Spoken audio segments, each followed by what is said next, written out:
contents of the mini quiche. I have taken 2 cups of flour,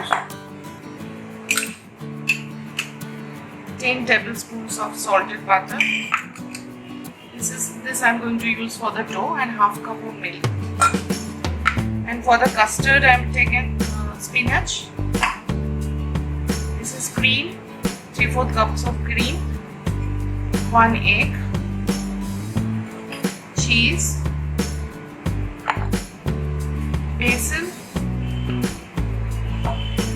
little bit of garlic and green chilies.